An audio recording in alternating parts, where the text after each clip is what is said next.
Welcome to Bites of Light with Angel and Seth Rohr. Our mission is to bring bite-sized nuggets of information to be digested as you please.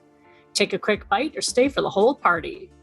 Pleasure being the main component of our mission, we will also bring other humans into our space to share their magical brew with us all. Love, service, and wisdom is what we are bringing to the table. Join us in our magical kitchen, where what is being served is for your highest good. Welcome to our Bites of Light podcast. And today we have a very special guest, Jacob Pasterfield. Yay! Hi! I am so excited you are here and to share our journey of how we met and connected and all the things. All the things. Do you want to just give the listeners a little idea of who you are and what your background was, and then we can dive into our connection? Sure. I'm Jacob. Hi, everyone. Big fan of music. I don't know if, the backdrop behind me gave that away, but I'm a big fan of music. I really early in my life knew music was the path. I just knew. I think I was 14. And it was just like it hit really early. I think that was one of my first epiphanies. And as I was growing up, I was really drawn to shamanism and different kind of shamanic practices. I was always drawn to Tibetan ideologies and mythos around chanting and mantra, om, all of these different kind of sounds and syllables. And why does language exist? Why do we sing songs? Where do chants come from? It was always said that the medicine men and women of tribes would have special songs that they would use for different kind of ceremonies and different kind of purposes.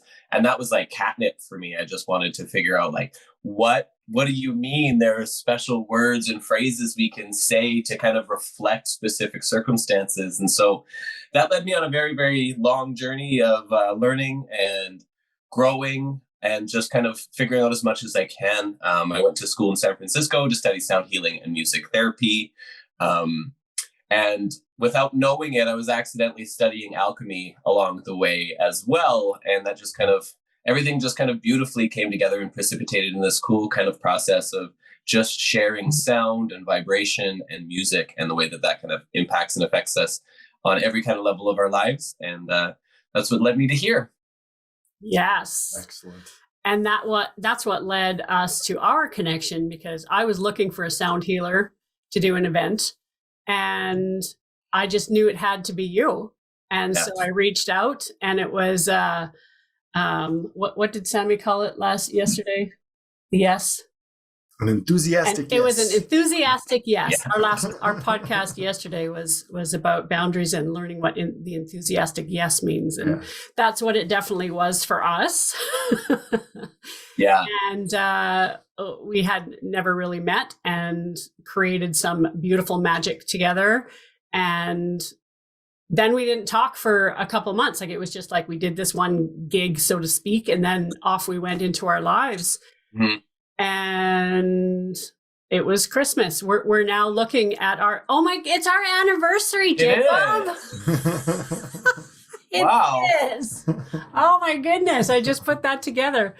You didn't plan this shit. Timing is so epic, but we do that so well. You and I. So I found myself in a precarious position it was 2 years ago.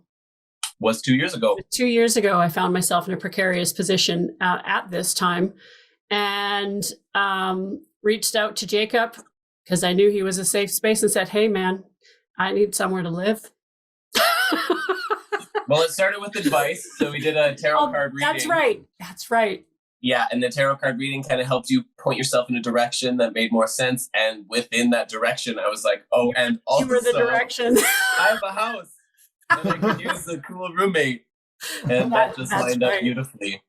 That's right. And again, that goes with our whole premise around this podcast is really following your intuition and following your hits. Mm-hmm. And sometimes when you're in that traumatic space and you get disconnected, you need help. So you find people that you can vibe with and that will speak truth to you. And Jacob had always spoken truth to me. And so that's right. We did the tarot card and I said, tell me what give me a reading. And then it was, and here's your other option. And I said yes. And within 10 days, I think it was January 16th, I moved into your house. It was Yeah. It was pretty quick. It was. Yeah. And in that because it was about 9 months, was it? I think that because it was together. Yeah, January, September was. It was literally a birthing process for both of us. Yeah. Wow. Because I moved from your house into the States pretty much. So I was gonna say, 9 months later, I moved her out. That's right. Yeah. Seriously. Fixed my car, moved her on out. Next chapter. Bada bing, bada boom. Here we go. Let's do this. Right. It was epic. And the amount, when we kind of bring in the eagle eye view, it's funny that Seth wore his eagle shirt today. The eagle medicine, when we look back and recapitulate what happened in those 9 months, man, we did a lot of work energetically together. It was huge. It's so funny because like you can look back on these situations that while you're going through it, I mean, like you're going through things, so it all kind of feels chaotic, but like the density of work we did in that time, a lot of it without even really like bringing to the forefront of our mind, the fun part about our subconscious mind and our spirit is it's always connecting us to these things, and it's putting these puzzle pieces together in ways that we can't really comprehend in the moment. You look back and you're like, what happened? That was like, we started by cleaning every wall in the house. Like that was like the first thing we did. We were putting thieves oil and like making tinctures into our cleaning products, and just top to bottom, like we ripped that house apart energetically. And then ourselves in the process as well. I was going through some big changes in my life too, and working through some wounds, and we just had an opportunity to hold space for each other and kind of progress each other on our individual paths. And that's the beauty of like the symbiotic nature of just soul connections and good people. Yes. Mm-hmm. And I think that's the real key. It is that collaboration piece where when you come in with love and respect and wisdom and you share all three, any space can be harmonious. Right. And, it was a small house and we had 3 animals. Like there was a lot to navigate, and I thought we did it beautifully. We did well. That was fun. It was fun. And I do miss the deep downloads and the talks that we used to have over our breakfast every morning and stuff. Like there was some routines that were built there. Yeah. And I was telling Seth too, like some of them were so epic. I even recorded them. I wonder if I still have them. But the amount of processing and space that we held for each other, and this new book that I'm writing that I'm lead authoring, Bites of Light, it is about that energetic agility to be able to switch aspects on the fly between the divine masculine and feminine. And when you find people that you can do that dance with and bounce back and forth, your ascension rate skyrockets. Yeah, I remember there'd be times we were talking. You and I, you coined the term too. You called it, "Hey, you're racehorsing. You're racehorsing. We gotta reel it in." Yeah. I remember there's this one time we were talking. You're like, "You're quantum leaping so much right now, just like pull the reins back. Pull the reins back. Pull the reins back. Where are we? Yeah, exactly, right? Because that's what happens. You just ride that energetic wave, and the more practice you get at it, and then when you meet somebody else that has mastery in a different dimension and you get together and you just bounce off each other, the amount of healing that can happen in such a tiny, tiny, tiny space isn't even fathomable to the human mind. There are no words. Yeah. It's been 2 years, and since I moved out, like I almost felt like we needed 1.5 years to integrate everything that happened before we could even start talking about it. Right? Right. Had to process. Seriously. Well, I think one of the things that's really cool is like, I've always kind of considered, because I'm a very collaborative soul in nature. And one of the things I've found is when I come into presence with other people, there will be certain people where just certain avenues of conversation and thought open up in ways that don't happen often. And it's a really beautiful thing. I think we kind of, because of the vibration or the specific influence, understanding, and experience and knowledge we have in our field, when we come to each other, we can kind of create these like almost portals in a sense, where these specific points of each other line up in just this beautiful vibrational harmony. It opens these doors that are just way beyond our perception. And a lot of it, like, you know me, I'm a big geek about like the mathematics behind vibration. And one of the things that's really cool about the mathematics behind sound and vibration is there are specific ratios that exist within things. Like an octave is a 2-to-1 ratio. And when things are moving at the speed of sound or moving really quickly, there are these little kind of like, it's like snakes and ladders. You've got these specific points where you can just jump right ahead. And it happens so instantaneously, you forget that you've moved all these little spaces to get to this next place because you've taken a ladder or a snake, if we want to get into some Kundalini metaphors here, to these different parts and different pieces that aren't exactly the square you're on. And I think that's something that's so cool. When people can come together, we can kind of open these doors for each other that really allow us to kind of lean into the growth and experience and the sharing that we have to offer one another. Mm-hmm. Yes, yes. Together we rise far faster. Absolutely. It's pretty rad. Yeah. Well, and for me, it was the second year apprenticeship that I was in with the Ruizes, in one of the most intense parts for me, where I literally felt like I was walking the crazy line a lot because I was being pushed to the edges of what my brain could even comprehend. And so I truly believe I was exactly where I needed to be for that part of my ascension process, because what we learned in Peru with our Peruvian shaman teacher, he told us there that we are in the 2% of the world that can actually access this kind of information and mitigate it and navigate it. And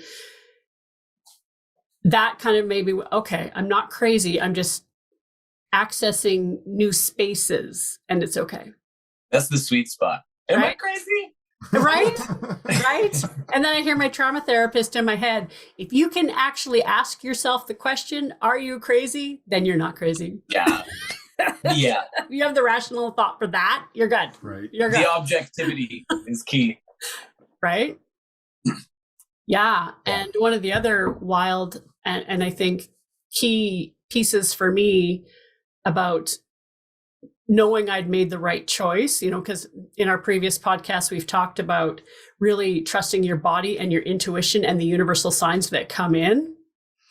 I had already said yes to coming to your house, moving to your house, the roads being between Rose and Royalty, and then you having that amazing tattoo down your arm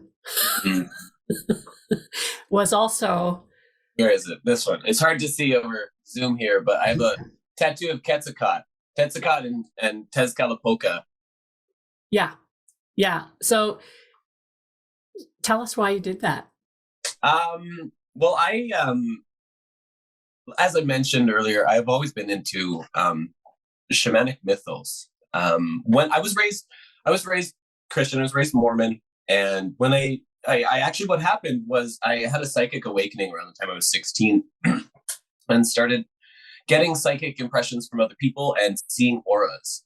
And it was something that the world around me just didn't understand. My families and communities tried their best to support me, but it's something that's just very misunderstood and kind of intangible to a lot of people who don't really want to put themselves in the seat of understanding an experience that's beyond our rational mind. And so that led me to just looking everywhere for understanding and answers. And so that led me to a lot of different shamanic mythos, like I mentioned, the Buddhism. And I was always really, really into Mayan and Aztec mythos as well. So I was, when I first kind of started looking into different belief structures and different stories of understanding reality, I was really interested in creation mythos, like how did the world begin and what happened, like where did it come from? You know, when you go to the Eastern schools of thought, it talks with Om, in the beginning was the word. There was this physical vibration created by the divine that then spread forever through eternity, rippling forward, creating structures around it. And when you get into the Mayan and Aztec mythos, the whole story basically revolves around the main deities that created everything, then came to create the earth, and they kind of didn't do it exactly the way they wanted to. And in these giant fits of rage, they would just kind of etch a sketch the planet and start over. And the stories in between a lot of these different deities as they kind of struggled for carving their own place in the universe. Whoever is the most powerful gets to become the sun, and all of the other deities want to become the sun. And when one takes over, there's a flood or fire or wind or whatever. And humanity kind of gets an opportunity to start over at that point. And so the main two deities behind this story are Tezcatlipoca and Quetzalcoatl. And for me, they always kind of represented the paradigm between the light and the shadow, or the yin and the yang kind of struggle. It's obviously much more complex than that, but I was always really drawn to this mythos because it really represented the strength that comes through adversity, right? Like, we build our strength through these experiences that come to us. And I always really dug that. I always really resonated with that idea, which then also precipitates into the world of alchemy as well, where we're going through these phoenix moments where we're burning down these pieces of ourselves, where all of these pieces of our past and pieces of our journey, we shed them and we become a new thing. We etch a sketch who we were back into what we want to be. And for me, Quetzalcoatl has always been a firm reminder off of that survivability. And what happens is we become stronger, we become better, we enrich through that simplification of that purification process of burning away those pieces that no longer serve. Those changes that happen within us, they don't have to be prisons. They get to become like a prism to shine our lights through. And those stories always really, really resonated with me. And I look at them so fondly. And it's interesting because, like, there's a lot of other schools of thought that are just like, oh, everything's been great. Isn't like awesome? And that's awesome. I love that. But I also really appreciate the stories that highlight the struggles that we go through, because that is a reality of the experience. And how we take those struggles and turn them into something is what really helps us carve our way through the life that we're living. And so those are always very firm reminders to me off of the importance of remembering that the moment isn't the journey. The journey is the destination. What we're doing is the part of the process. And that's always been a really invigorating and helpful kind of thought for me to follow as I go through my own life. I love the analogy of the Etch-a-Sketch. I love it. For maybe some of our younger listeners that don't know, I mean, that literally this device that you could turn these knobs and draw a picture, and if you shook it, the whole picture disappeared. Now you got a blank slate. You get to draw a whole new picture, create a whole new story. So I love that analogy. That's great. Well, and that's what the Toltecs are. You know, the whole concept about the Toltec wisdom is that we are the artists of our own story, right? We are the author. And Teotihuacan is where the warriors lived, right? So when you talk about the truth and the reality of what humans go through, you go to Teotihuacan to remember who you are, and that's where the warriors live, right? That's where the tradition came from. And Seth just got back from there, and music has dropped in. So maybe you can share a little bit about what you experienced this last time. Well, I'm not sure what there is to share, honestly. I'm still processing most of it. I went to do a breathwork facilitator course so that now I'm able to facilitate breathwork, and it was an intensive. We did 12 breathworks in 7 days. So, and each one was equally powerful and moving as any breathwork that I've ever done. So, I mean, there was no time to process. It was like, finish, file away, do another one, finish, file away, do like just put it down for later. I'll come back to you in a minute. So, but it was the music, I think, like that's been opening up for you. Music's kind of been coming in for me lately. We went to another event earlier this year. Halloween.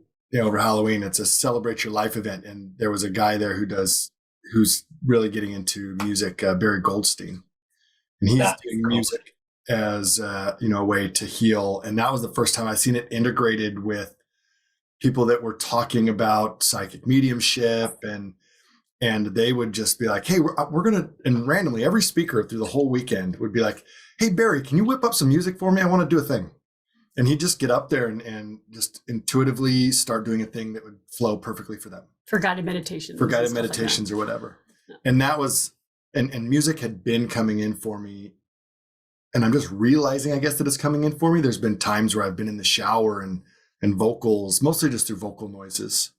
My voice has always been my most tuned instrument. Now I'm playing with some other ones. That's my jam. So vocal noises has just kind of been coming in for me. And some of it dropped in when I was down there doing breath work.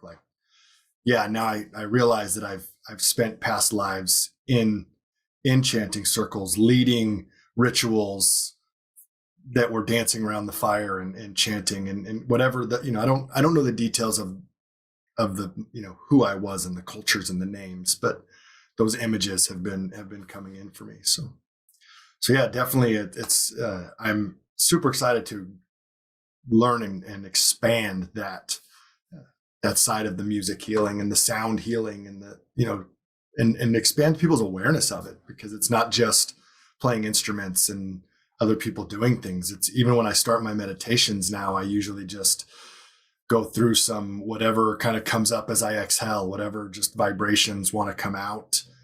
And that sets the stage for me to drop into my meditations more deeply, more quickly.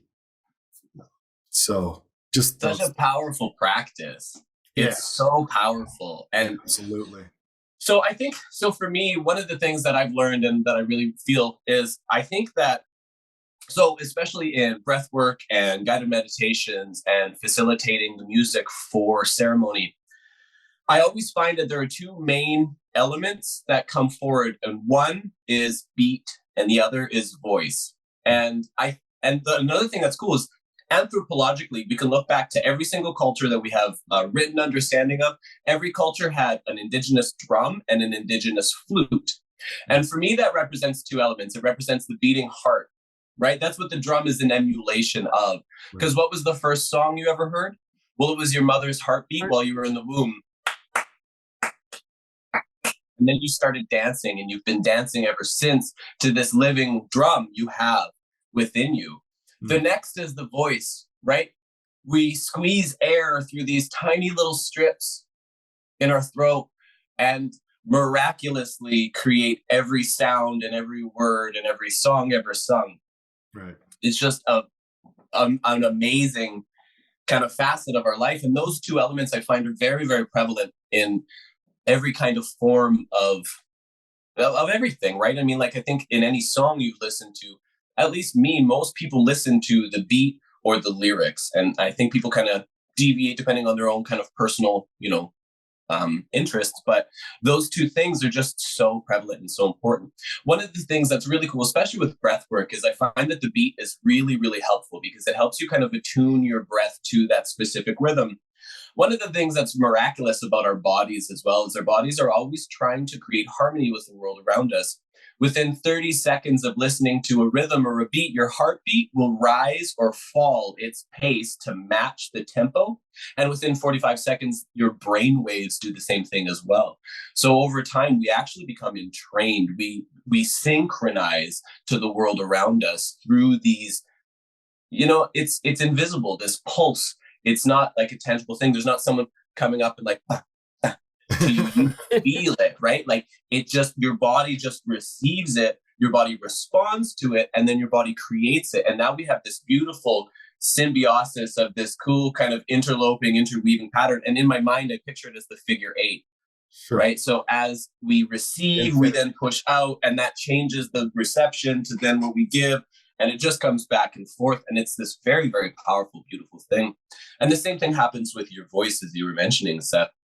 Honestly, some of the most profound moments I've had is where I'm just in the shower or I'm in the water and suddenly I'm just shouting sounds And it's not based off of anything. I just had these sounds in me and they come out. And I find we're really, really, this might be a little harsh, but we're a little wounded when it comes to sharing our voice. You know, like we think there is a separation between like voice and singing, and that only certain people get to be the singers. But there are still cultures that exist right now where there's no difference between singing and speaking and walking and dancing. And somehow in the West, we've a little bit lost that connection, that you inherently have a beautiful voice. And even in my work as, you know, doing music therapy and sound healing, I've never met anyone who has a bad voice. I've just met people who are either afraid or unfamiliar with using their voice as an instrument. Yeah. And it's a scary thing to do. I feel like singing and using your voice, especially honestly and authentically, is almost as vulnerable as being naked in front of people. Right? Like I would be naked in front of a room of strangers before I would sing full of a room of strangers any day of the week. And I think that digging into that vulnerability is where a lot of the power and the magic from your own voice is. I mean, your voice specifically has a vibrational relationship to your body that is so in tune. There is nothing that is more in tune with the energetics of your body than your voice. Your voice is a reflection off of the entirety of the energetic structure you have, made manifest here on this physical plane by blowing air through our throat. Like it's so insane. Another thing I like to think about as well is the words we speak can also carry that intention as well. And we kind of think that you say something and it disappears, but I like to think that the things we say keep resonating. They just go forward. They just go far away from us. And in a sense, they never really fully stop being said. It's just moving out into the universe, and somewhere those things you have said still exist. And that helps me be a lot more thoughtful of the words I'm trying to say. And I think about the rhetoric and the words we say and the importance of it in the same way that I kind of think about erosion. Like if you think about something as beautiful as the Grand Canyon, that came with the consistency of water moving over it through time.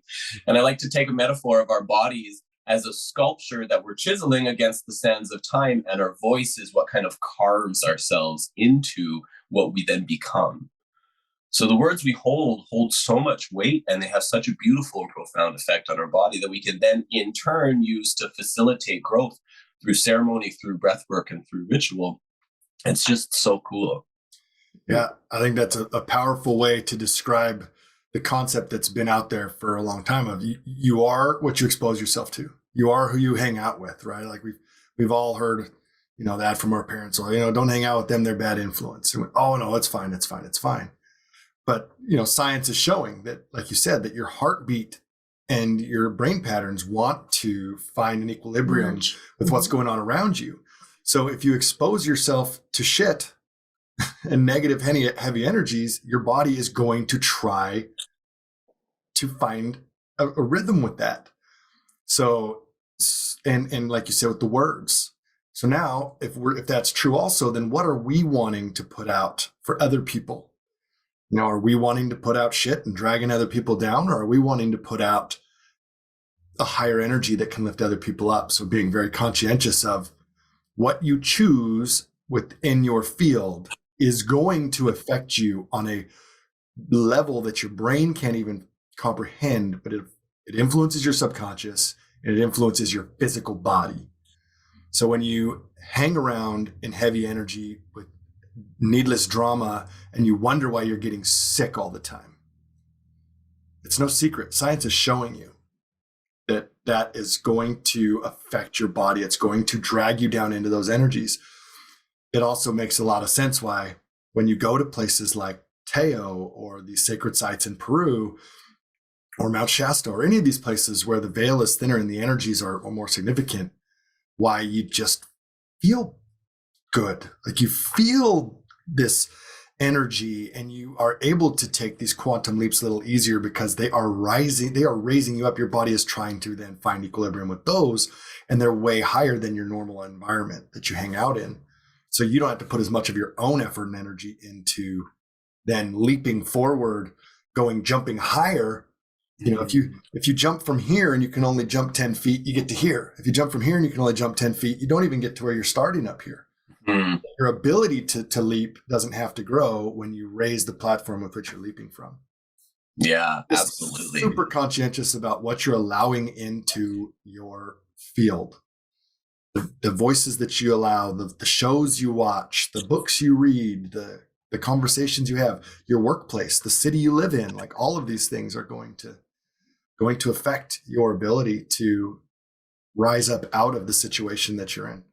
And I think that's why you and I quantum leaped so much in that 9 months, because we were consistently keeping the house energetically clean, checking in, doing these downloads every single day. And it became a practice. It just became routine for us. And I think that's really important for people to understand that it does take practice. It does take routine over and over and over again. I can remember my Kung Fu instructor saying to me, you need to repeat the pattern over 2,000 times before it becomes muscle memory. So any new pattern that you're trying to take on, it's sometimes not easy in the beginning. And, it is the beginning of January. This is the time when people have more attention focused on resolutions and setting intent and all of that. But why aren't we doing it all the time? Why are we only doing it as humanity? Because I certainly don't only do it once a year, and I know you don't either. But, why are most people only choosing to do this recapitulation and resetting your intent process in January? Well, and power to all the people who the 1st of January, new calendar day, as I call it, is a beneficial starting point for them. Because I agree, you can count midnight any day and make a change. Exactly. Right. And it's beautiful to have a marker. I don't really follow the Gregorian calendar. I especially think that starting a resolution in the middle of January when the rest of the world is hibernating is kind of like, what are you doing? Like if that works for you, giddy up. But like the world is sleeping. Right. Like your body physically responding to your environment around you wants to rest and eat and take care. It wants to build. Like I like the astrological new year in March 20th, because we start to enter spring. And spring for me has always been the place where I really like to start implementing those goals and those directives that I like to do. I find in January, I set myself up for a bit of failure. And again, like you said, these habits need repetition. And a large part of that for me is recognizing that failure is okay.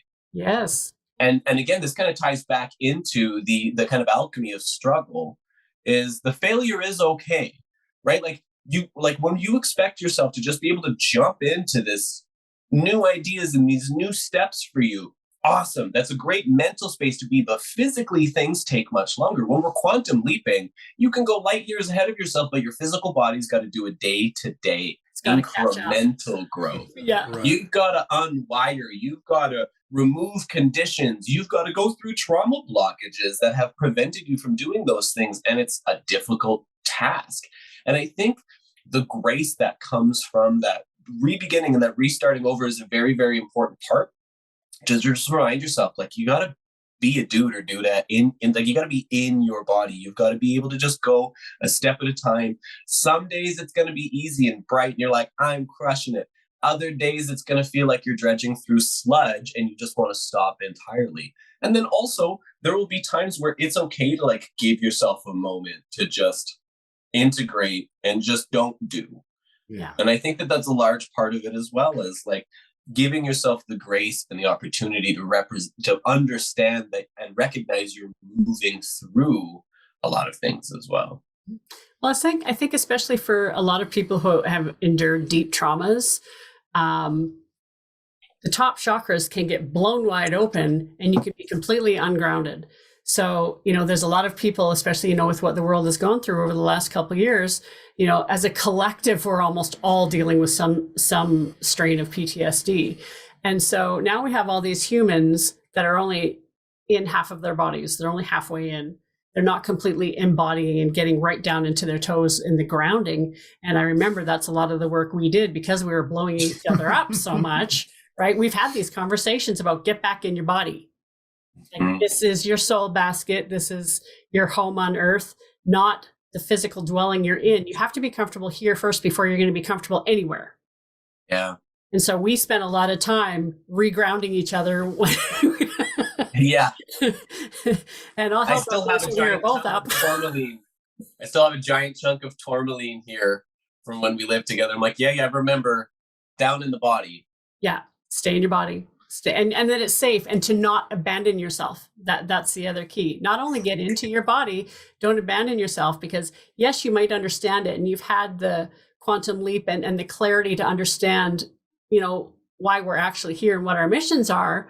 But our soul baskets still carry all the cellular trauma that we have to clear out. And that's what I understand with what you're saying about that, day by day, you got to take care of your physical soul basket. Even if you get it, you still got to do the work.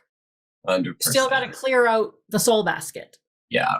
And that's a lot of, and it's still funny. I'm still working on really embodying those lower chakras. Like I feel like a floating brain driving a meat suit some days. Yes. Because I'm so not in my body. For me, it's so easy to just come right up into those upper chakras. Yeah. Conceptualization, talking with the astral and the non-physical plane. But then I'm like, that's great.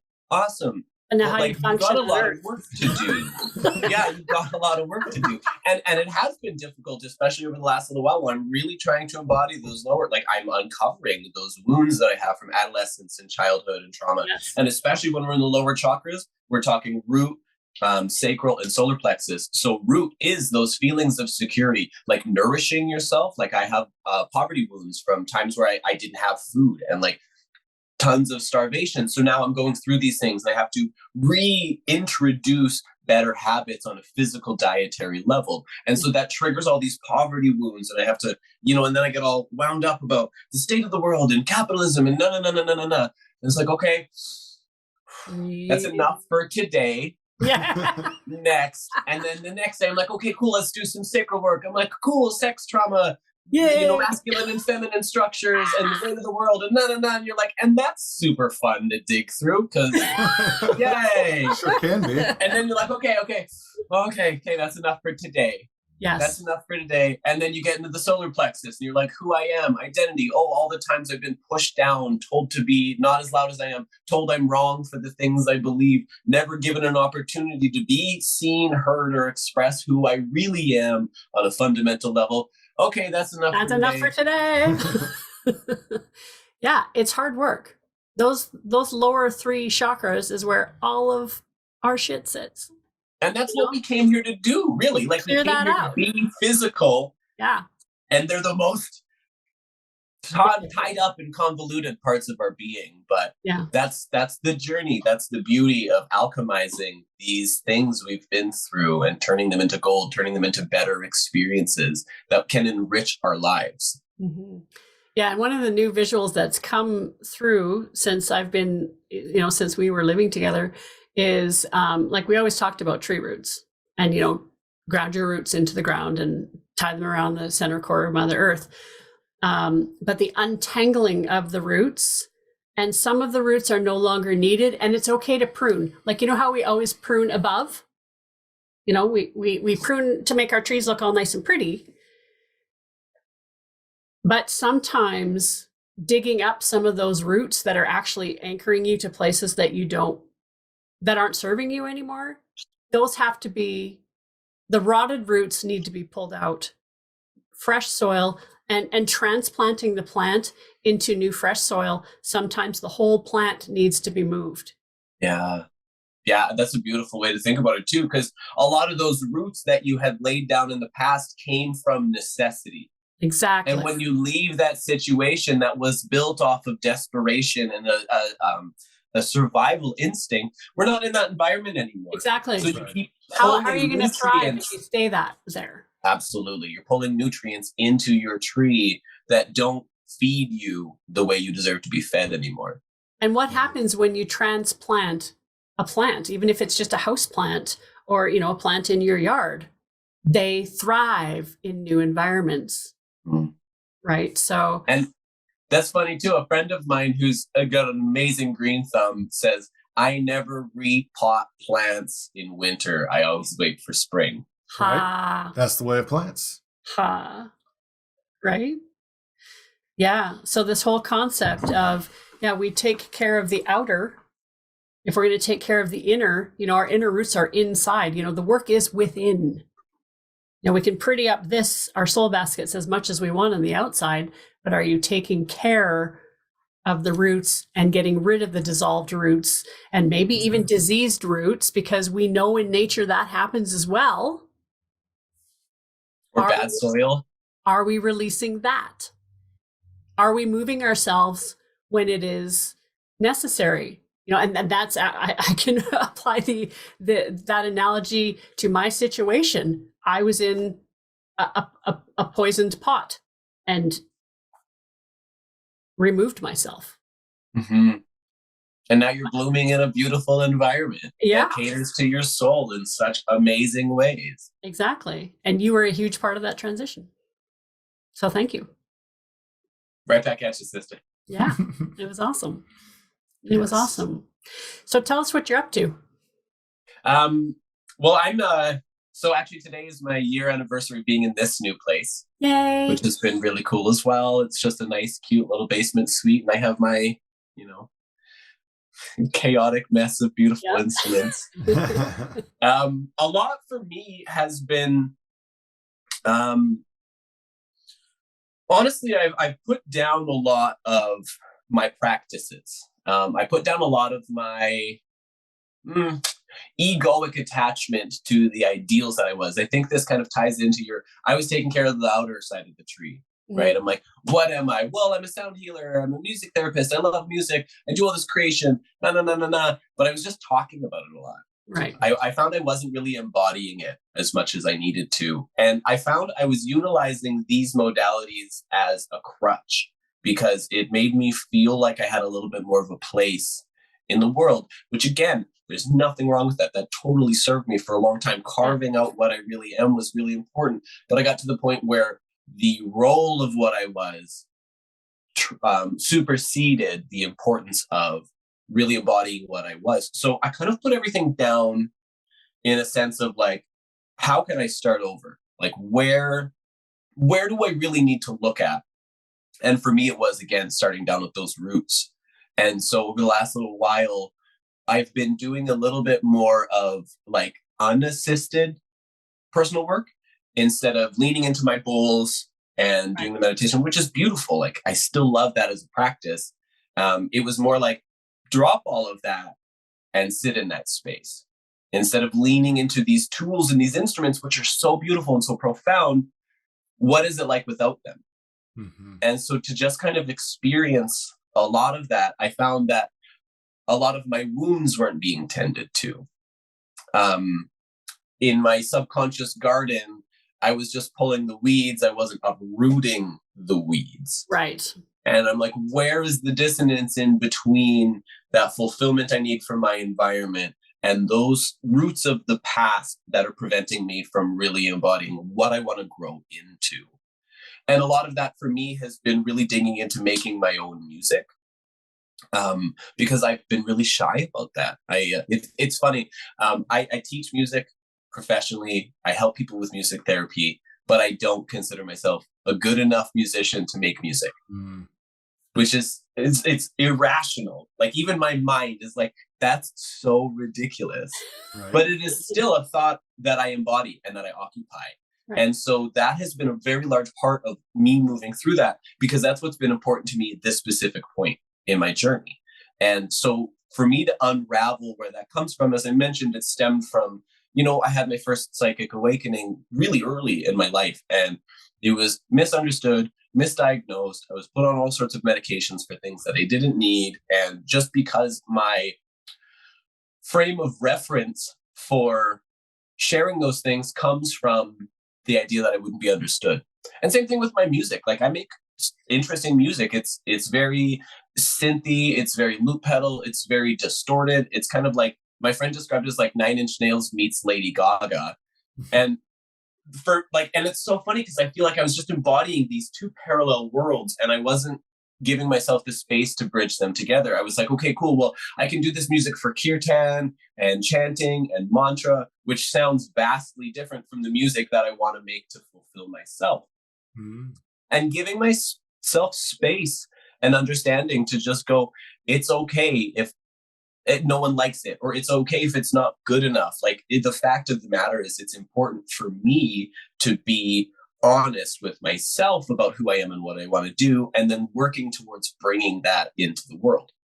Absolutely. So I found that there was this kind of disconnect between myself, because I had this idea that I couldn't be both of the things I was. I couldn't be both a sound healer and music therapist while also loving dirty, grimy, industrial rock and roll, which is just somewhere I just decided that was the case. Sure. Yeah. There's no reason that those things need to be at ends with each other. It's just, here in this space, this is what we create. And here in this space, we can create that. And so it's just been a lot of like giving myself the permission to be who I am instead of trying to be what I expect myself to be. Moving out of that people-pleasing kind of state and really honoring my needs has been a lot of what my last little bit has been. And so it's really funny too, because, you know, whenever you put your spiritual practices down, I feel like you always have spirit on the shoulders being like, come on. And well, sure enough, they're giving you space to create your own medicine. You know, you're taking these two worlds and merging them together and making them your own. And that's where the mastery is. You know, and then sure enough, an opportunity comes up where it's like, hey, would you come and do this thing? And then you go and do the thing. And then you're like, oh yeah, I remember how much I love all of this and why I got into it. So now I get to return to all of these things that I had kind of put on the shelf for a moment with this reinvigorated connection to them. And it reignited my passion, and it reignited the love of why I got into these things in the first place. And again, like I said, the grace that comes through these changes is really what's important, because we forget that even if you think you're not doing the work, you're doing the work. Yeah. And the spiral path is a thing. And it will come around again, because the universe waits, like you said. And it's doing this all the time. And are you listening? Can you feel it in your body? Are you hearing the call? And that action piece is so important when you're doing this work, to follow your intuition and really understand you are being guided, you are being led, you're never alone. Yeah. And that not enough piece is something that so many people struggle with. Who am I to get all the attention? Who am I to talk about this? Who am I? Like, no, because so many of us were beat down by our parents with good intention. Like, no, because we're taught, if you want to succeed in life, you got to get along. You don't want to be abandoned. You don't want to be abandoned by the group. And if you're too loud, if you're too vocal, if you do the wrong thing, you're going to be abandoned. So we get this. Not you're in the wrong group. Right. Right. You're going to be abandoned. You're going to be alone. You're going to die. Yeah. Like, that's what it boils down to. That's where the fear trickles down to, is if I'm not accepted, I'm now out of the tribe and I'm alone, and alone equals death. Yeah. I'm going to die alone. In the primal world, in the primal brain. Mm-hmm. So that not enoughness is something a lot of people deal with. And it's so beautiful that you're working through that and coming out the other side, because, you know, we are all enough. If it's in your mind, if it's something your mind can create, it's something that you're here to share, right? The magic is there. If you can think it, you can do it. And the only thing stopping you is the limiting beliefs. Mm-hmm. Just like you said, that, this has to be separate than this. It happens a lot in the spiritual world, spiritual communities. Like, well, I can't be spiritual and have money. Well, who the fuck said that? Like, yeah. We're here to experience all the luxuries and joys and love that this planet has to offer. So of course you can have money and things. You know, if you're attached to those things and you begin to worship those things as your new gods, well then, yeah, there's probably gonna be a price to pay for that. But it's different to have luxury and to not be attached and be attached to luxury as your happiness, you know? So yeah, so it's just a beautiful message to people. Like, you are enough, and your voice is to be heard. Whatever medium that is, whatever is aching to get out of you is meant to be heard, and it's for somebody. Maybe not everybody, but it's for somebody. It'll spark something in someone, and that's why. Exactly. Yeah. Even if for yourself. What I was just about to say, create it for yourself. Yeah. You know, that's why we're doing these. They're for us. If it's for documentation, we just did a huge recapitulation about our year yesterday, and it'll be out soon. You know, it's about, this is medicine for us. When now when I'm in those spaces, or if I find a block, or if I find a trigger that comes up, I go back, I watch my own videos. I am my best teacher.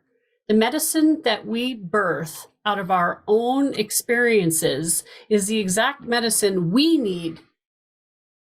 So by doing this work and producing this stuff, it's my medicine. If it helps one other person, fantastic. If it doesn't, it's helped me already. So it doesn't matter. And once you get to that place that it doesn't matter who sees it, that's when the magic starts flowing. And as I've been going through this, I find what I'm really doing is I'm reclaiming that little boy, that little teenage kid who was told, no, you're wrong. You're not experiencing the things you're experiencing. Yes. And I'm like, and now I'm liberating those old stories and I'm shifting those old paradigms because it was hard. It was too hard to. I wasn't ready. I wasn't mentally, physically, and emotionally at the place where I was ready to dig into these things as well. And I think that's a large part of the growth process that we forget is sometimes external experiences need to line up before you're really ready to dive deep into those wounds. There's a really, really important concept that Peter Levine, who is an amazing trauma psychologist, put forward. And when it comes to dealing with trauma, it's really important to do what's called titration. And titration comes from chemistry. It's where you're mixing two different chemicals together. These chemicals, if you mix them all together, have a volatile, eruptive, and explosive response. So what you do is you just drop by drop, one piece into the solution at a time. Doing too much is not necessarily a beneficial approach, right? Like sometimes you really do got to do it. That untangling, it's like I think like undoing cables and cords is like our generation's Rubik's Cube. And it's the same kind of thing. It's like we're trying to untangle these crazy wires and knots that have been just stretched and tightened for so long. That titration, those little tiny bits and pieces is really important. So to give yourself the grace as you're moving through it. And again, we think on this quantum level, we're 1 + 1 = 528, even though you've got to go the one step by the one step by the one step by the one step. Yeah, we need to build the energy. And the second I moved in is when one of your big traumas dropped. And also having people around you that can hold the container for you to go through it. If you don't have the energy to go through it, you need a container. And so it's really cool to see that you have now built enough energy yourself to be able to take those on and move through them. You have to have more energy than the obstacle to move through it. And sometimes that takes time to build. One of my mantras is little and often make many. Yeah. Mm-hmm. Absolutely. Yeah.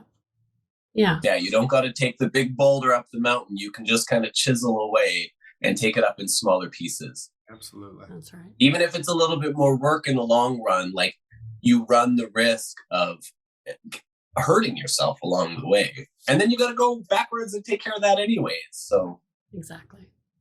Well, I'm really proud of you. I'm really glad to see how far you've come, and the inner work that you're doing is really going to pay off in the future. So it's also a really good thing to share that it's okay to go into hibernation and do the inner work. Not only is it okay, it's essential. It's essential for our soul's evolution to sit in the shit and do the work. And you don't have to do it alone. But you don't have to do it alone. Just be very, very careful of who you choose to bring into your inner circle while you're in those specific spaces. It's really important. And trust yourself. Trust yourself. Trust your gut. You know, and same thing for you. I mean, when we first moved together, you were like, I would love to study the Toltec teachings and apprentice with the lineage. And like, boom, she did it. Yeah. Yeah. Yeah. Yeah. Set your intent and then go get it. The action piece, because we can set intentions as long for days, but if you don't take that action and commit, it's not going to happen. Yeah. Cause I mean, when we think like intention is all mental, it's astral plane. right? And when we can ground that intention with physical work, now it has an anchor to grow in And it this can reality. manifest into this. Right. So thought is one thing. Thought is purely vibrational. You can bring it into speech. That's another beautiful step that brings it even closer down into this reality. But now physical action, we're embodying that on those 3 lower chakras that are really the tenet of the 3D world that we live in. And that just allows it to have that foundation to grow. Yes. So my wish for you is that you continue to grow, continue to embody, and we would love for you to come and join us again whenever we line up again. I always love our conversations, and you have so much gifts to share with this world. You shine so bright, and I miss saying that to your face. So yeah, I get to say it again. I know, I miss you guys. It's so wonderful to be able to see you guys. Yes, absolutely. Yeah. Take care. Lots of love. Bye. All my love. Thank you for sharing your time with us. If you enjoyed this episode and you'd like to support the podcast, please share it with others, post about it on social media, and leave a ratings and review. Hey, did you know that both Angel and Seth have books coming out in 2023? Stay tuned and follow us on all social media platforms at Bites of Light, BYTESOFLIGHT. Thanks again, and we look forward to sharing space with you again soon.